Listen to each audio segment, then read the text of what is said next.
Et avec nous sur ce plateau, Guillaume Ancel, ancien lieutenant-colonel de l'armée française. Bonsoir, merci d'être avec nous. Bonsoir. Vous étiez déployé au Rwanda dans le cadre de l'opération Turquoise. Vous attestez aujourd'hui ces accusations qui paraissent dans la revue 21. Qu'est-ce qui vous permet de dire que la France a bien livré des armes aux responsables du génocide après les massacres?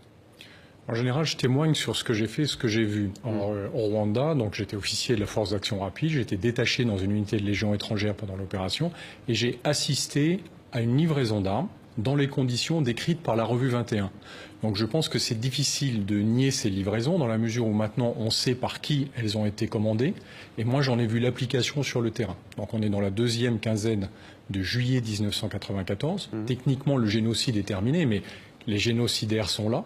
On s'en est jamais pris à eux. On a plutôt protégé leur fuite vers le Zaïre, la République du Congo maintenant.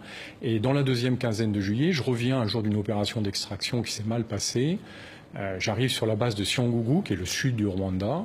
Et le commandant adjoint de la base me demande de détourner l'attention des journalistes parce qu'un convoi d'armes va partir vers le Zaïre. Je suis interloqué, je le fais. Mais je suis interloqué le soir au débriefing. Nos débriefings sont sévères dans ces opérations, ce sont juste nos vies qu'on joue. Donc le soir au débriefing, je demande des explications. Et là, les commandants du détachement m'expliquent sans trop y croire qu'en fait on livre des armes aux forces gouvernementales qui viennent juste de commettre le génocide. C'est pas la peine d'avoir fait Saint-Cyr pour comprendre qu'ils ont du sang jusqu'au cou. Qu'en fait on les réarme pour éviter qu'ils ne nous menacent. Voilà, comme si, en réarmant des gens qui ont commis des crimes atroces, on risquait moins. Donc, je suis furieux contre cette intervention. Et à ce moment-là, je comprends qu'en réalité, ils n'ont aucune explication à me donner parce que ce sont des directives qui viennent du plus haut niveau de l'État français. Pourquoi vous ne témoignez pas beaucoup plus tôt en arrière? Ça fait 23 ans. Alors, j'ai pas témoigné sur place parce que j'ai continué l'opération et j'ai appris grâce à l'article de la revue 21, que des officiers français, plus courageux que moi, avaient décidé de rapporter le fait à la direction, donc à l'état-major français, pour leur dire qu'ils trouvaient totalement anormal qu'on réarme des génocidaires dans des camps de réfugiés au Zaïre, alors que nous sommes sous mandat humanitaire et sous un embargo de l'ONU. Voilà. Pour moi, le sujet, il est là. J'ai assisté à cette livraison. J'aurais dû sans doute faire comme eux. Je ne l'ai pas fait. Mais je salue le courage de mes camarades qui l'ont fait. Vous aviez raconté de manière romancée votre expérience au Rwanda dans un livre qui a pour titre Vent sombre sur le lac Kivu.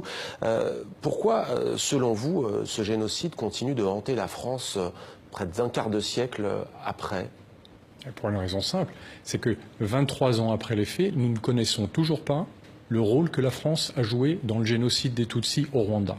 Et ce ne sont pas avec les dénégations comme celles que je viens d'entendre que nous arriverons à savoir ce qui s'est passé en réalité. Il faut ouvrir en réalité les archives, il faut permettre aux historiens d'éclairer les Français sur ce qui s'est passé, et il faut laisser les citoyens français juger par eux-mêmes plutôt que de leur expliquer ce qu'ils doivent en penser. Mon avis, comme ayant été un acteur de cette opération, c'est que ce que nous avons fait ressemble étrangement à de la complicité de génocide. Et je pèse mes mots. Merci d'avoir répondu à nos questions, Guillaume Ancel. Je rappelle que vous êtes un ancien lieutenant-colonel de l'armée française. Vous étiez présent donc au Rwanda au moment des faits avec l'opération Turquoise.